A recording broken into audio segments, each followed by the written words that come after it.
भंडारा शहर में आज दोपहर किसानों और नागरिकों की ओर से अपने हक और अधिकारों को लेकर हल्ला बोल आंदोलन किया गया। आंदोलनकारियों ने सरकार पर किसानों के साथ अन्याय करने और विकास परियोजनाओं के नाम पर उनकी जमीन लेने का आरोप लगाया। नागरिकों का कहना है कि समृद्धि महामार्ग और विकास परियोजनाओं के नाम पर किसानों की जमीन तो ली जा रही है, लेकिन उन्हें उचित मुआवजा और रोजगार का लाभ नहीं मिल रहा है। आंदोलनकारियों ने सवाल उठाया कि वर्ष 2026 चल रहा है, लेकिन किसानों को आज भी पुराने वर्षों के मुआवजे के लिए इंतजार करना पड़ रहा है। प्रदर्शनकारियों ने कहा कि किसानों की जमीन लेने के बावजूद क्षेत्र में अब तक कोई बड़ा प्रोजेक्ट या फैक्ट्री शुरू नहीं हुई। MIDC में भी अपेक्षित रोजगार के अवसर उपलब्ध नहीं है। ऐसे में किसानों की जमीन लेने का औचित्य क्या है, यह सवाल नागरिकों ने उठाया। हाल ही में उद्योग मंत्री उदय सामंत द्वारा खरबी की जमीन लिए जाने की बात पर भी नागरिकों ने सवाल खड़े किए। उन्होंने पूछा कि जमीन किस उद्देश्य से ली जा रही है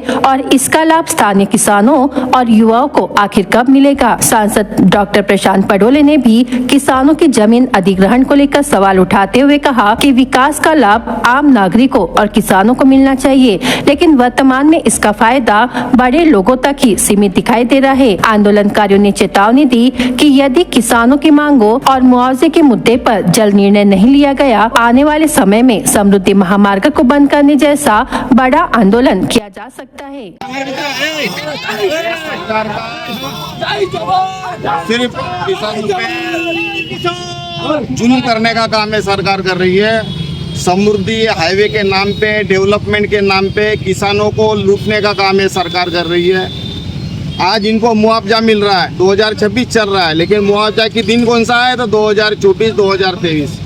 अरे कितना लूट रहे हैं हमारे किसानों को। आज जितनी भी जमीन आपने लिया है, चाहे मकर दोकड़ा की है, चाहे बेल की जमीन हो, चाहे रोना की जमीन हो, चाहे माडकी की जमीन हो, एक भी प्रोजेक्ट यहाँ पे चालू नहीं है, कोई फैक्ट्री चालू नहीं है। किसानों का लूटने का काम ही आपका क्यों कर रहे हैं। अभी सावंत जी आए थे, बोल रहे थे खरबी की जमीन भी लेंगे।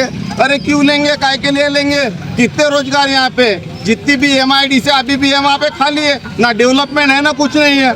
हमारा समृद्धि हाईवे हमारे क्षेत्र से जा रहा है, लोगों को कौन सा फायदा हो रहा है यहाँ पे, किसानों को क्या फायदा हो रहा है क्या।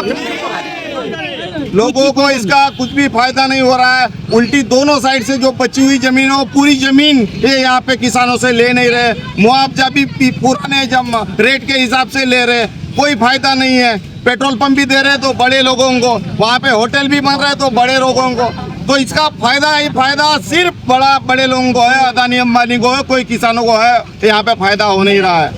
हमारा ये समृद्धि हाईवे के इसमें विरोध है। जब तक हमारी मांगे पूरी नहीं होती तब तक समृद्धि हाईवे हम होने नहीं देंगे। बंद करो।